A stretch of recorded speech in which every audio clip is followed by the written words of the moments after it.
A woman named Phoebe Johnson tells a story of walking through a cemetery with her 5-year-old daughter. The daughter saw someone push a rod into the soil near a gravestone, and then the person hung a wreath on it. "Why did that man put a wreath on the grave?" she asked. "He wanted to remember the person who died," the mother replied. "Will someone do that for me when I die?"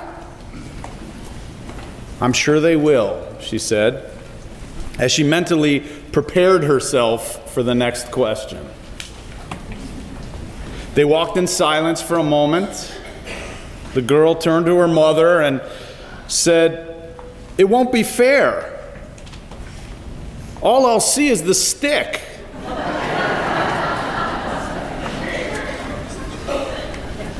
At 5 years old, she's already grappling in her own way with the unfairness of death.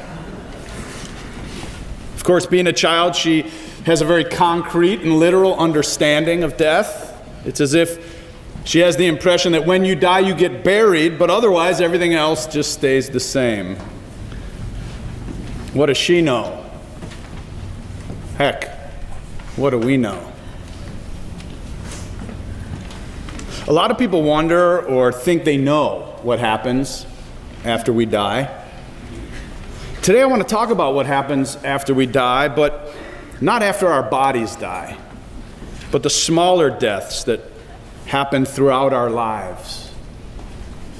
Jesus is recorded as saying in each one of the gospel accounts, in one way or another, you must lose your life in order to find it. Unless you die to yourself, you cannot be saved. Now, if there's one thing that we can learn from Christianity and the Bible, it's that death is not the end of the story. That out of death comes new life.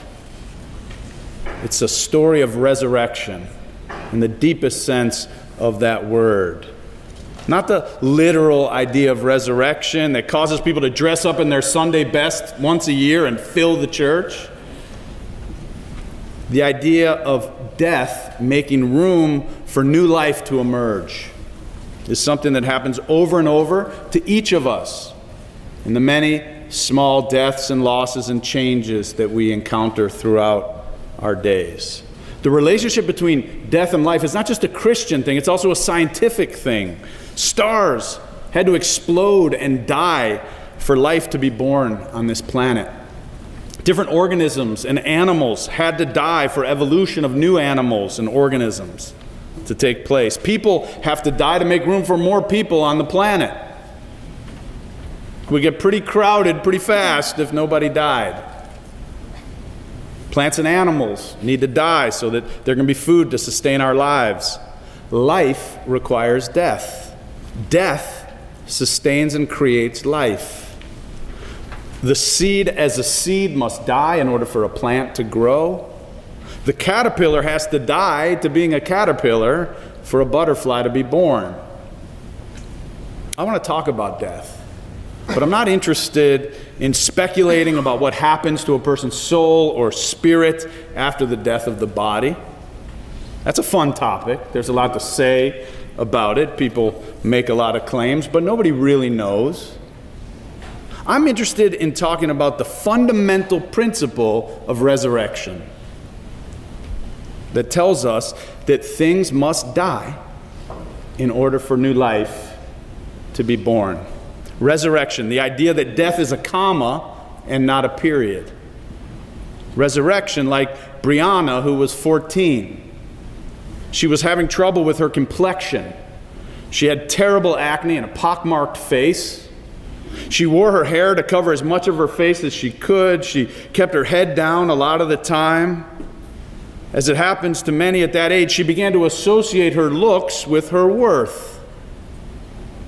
It didn't seem to her that she was attractive as a friend or even as a person. Who would want to be seen with her, she thought. Until one day when Betsy Salinger invited her to her sleepover party. Betsy was the prettiest girl, most popular girl in the school, and Betsy wanted Brianna at her party. And something died that day. Something that had been squeezing the life out of Brianna, and it made room for something new to be born in her about herself and about life. I know it was important to her because she's 78 years old and she's still talking about it. Sometimes resurrection comes from a friend's kindness or from being seen and appreciated for who we really are. Sometimes it comes after we lose someone or something that we love. There was an old man whose only close friend was his dog.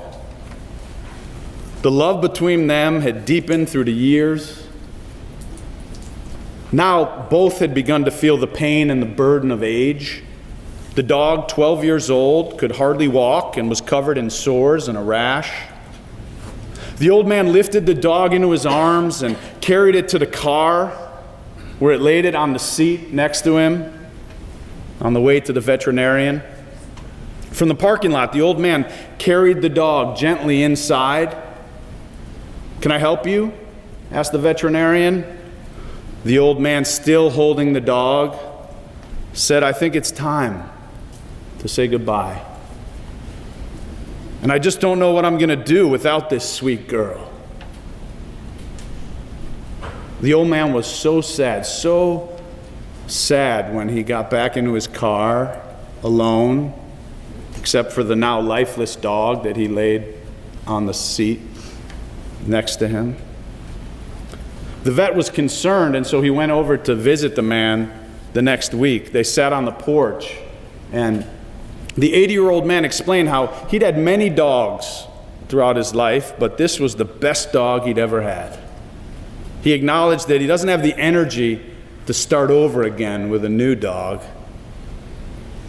The vet stopped by occasionally over the next few months. It seemed like the man wasn't going out much, wasn't really doing much, living his life. It appeared that he might be nearing his own goodbye. And about 6 months later, the veterinarian stopped by the house, and he had a 10-year-old dog. He explained the owner died, and she didn't have any relatives. And a neighbor brought the dog to me to see what to do. And I wondered if you might. And the old man took one look at that dog and said, "Yes, thank you." That night, the man and the dog took a walk around the neighborhood twice a day, every day after that. The old man met a woman on his walks. They were married, both in their 80s. It was his first marriage. Sometimes resurrection comes after we lose someone or something we dearly love and cannot imagine living without. When we take the risks and continue to say yes to life, we find our world is often reoriented in ways that we could have never imagined before. Maybe we wouldn't want to, maybe we would give back if we could, but we can't. And so we find by saying yes, something new can be born. One last resurrection story, which comes from Fred Craddock, a disciples minister who passed away a few years ago. In fact, all these stories originated with him. He writes, "My wife Nettie and I got acquainted in Chautauqua, New York, with a minister who had no arms. He was born with nothing from here down, no arms. He was telling us one day there at Chautauqua the experience of learning to put on his clothes without any arms. He said his mother always dressed him, and he'd gotten to be a pretty big boy. She fed him, she dressed him, and one day she put his clothes in the middle of the floor and said, 'Dress yourself.' He said, 'I can't dress myself. She said, 'You'll have to dress yourself.' And she left the room. He said, 'I kicked and I screamed and I kicked and I screamed and I yelled, "You don't love me anymore." And finally I realized that if I were going to get any clothes on, I'd have to get my clothes on.' After hours of struggle, he got some clothes on. He said, it was not until later that I knew my mother was in the next room crying. Sometimes it can feel like that, like God has become distant, like God has abandoned us. When it happens, a person's entire notion of God can die. I know some people who, when they were struggling with something really intense in their life and God didn't show up to help as they imagined God would or God should, their entire idea of God left them. I know people who once felt very close to God, who, in experience a sense of God's absence, gave up on that relationship. Yet in order for a person to have a more mature understanding of, or a mature relationship with that which we call God, or ultimate reality, a person's juvenile ideas of God have to die so that something new can be born. The death of a childish idea of God makes room for something else to be born.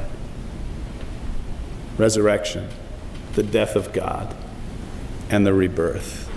For some people, the word God itself is too tainted now. It's unusable because of all the meanings it's been given and all the ways the idea has been taught. For some, they're still comfortable with the word God to refer to some higher power, some energy, or ultimate reality. It's very different from what it used to mean for them, but they still are comfortable using that word or hearing others use that word. When I teach building your own theology classes here at All Souls, there's always a diverse group of people with lots of different beliefs and ideas about God and the nature of reality. Some people come in with a concept of God that's completely rooted in nature, in the natural world, and yet there's nothing supernatural about their idea of this power that is within each of us and yet greater than all of us. And others have a deeply mystical idea of God. They say, I can't prove it. It makes no logical or scientific sense, but I feel the presence of something in my life that I feel connected to, that I can sometimes pray to, or that gives me strength or comfort. Some prefer the word spirit, or God consciousness, or higher power, ultimate reality, ground of my being. Now, there's also always some in the class who don't believe in anything that they'd call God. We have many humanists in this congregation. Even for those who never return to any idea of God or higher power, there still was some kind of a death of some idea or some concept that made room and cleared out the space to allow for a new idea of reality to emerge. Resurrection, new life after death, comes in many forms. It almost always involves other people. There's something about confronting death and change that teaches us that life is not a solo enterprise. It's a team sport, and we need one another. We can't do this alone. We discover that when something clears out, it creates space and an invitation for something new to emerge. I've seen people hold on to their grief or their guilt or their failures to the point that they don't leave any room for anything new to enter their lives. When our fist is clenched, we can't pick anything else up. When our hearts are clenched around something that we just won't or can't seem to let go of, it's hard for something new to come in. The question for each of us is, what needs to die in your life so that you can fully live? Are you holding on to a grief or guilt or a failure or an unrealistic dream, a resentment, a sense of betrayal or victimhood? Are you holding on to some things that are deadening you to life? or to your relationships with others. Maybe you're doing it to preserve your reputation or your lifestyle. Resurrection can be threatening. We become comfortable in our ways of being, our ways of thinking. We become comfortable in the way other people see us, and we kind of want to keep it that way, and sometimes fear change. We might not even be happy, but at least we're used to it. Habit is one reason that we hang on to a living death or things that are deadening us to our own lives rather than risking resurrection. Fear of the unknown is another one. As they say, I may be miserable, but at least I know what to expect. I may be suffocating in my job, in my closet, in my addiction, in my abusive relationship, and yet people will regularly choose the devil they know rather than risk resurrection. Change is hard, and every letting go is a kind of death. Yet if I've learned one thing, it's that the quality of our living is directly related to the attitude we have about death. The quality of our living is directly and profoundly related to the attitude that we have about death. We all have to face deaths of many kinds throughout our lives. So it's important that we're well acquainted with this idea of resurrection. Whether you're a Christian or a humanist or anything else, whether you're spiritual and not religious, I hope that you can see that suffering never has to have the last word, and that death is not the end of the story. In fact, we usually have to lose our life in order to find it. May you roll away the stone that covers the tombs of your life while you're still living. Don't wait until you die to discover resurrection. Thank you.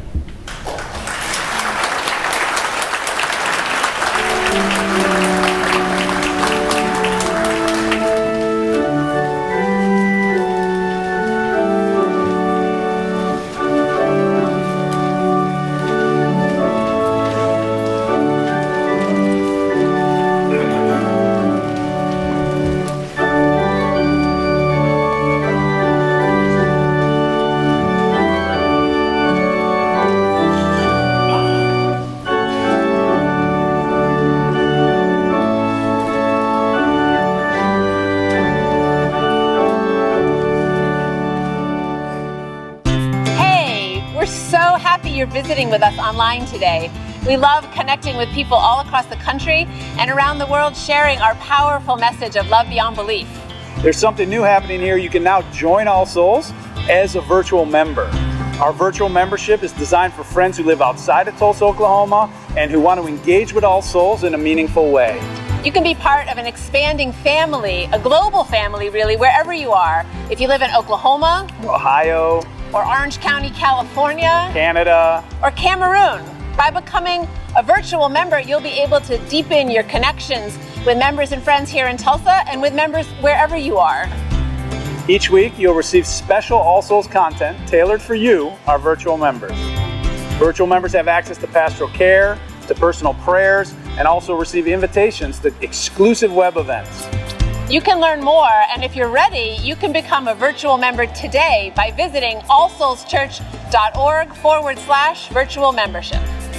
We're grateful our ministries are having a positive impact on your life, and we want to share the good news of love beyond belief with more and more people.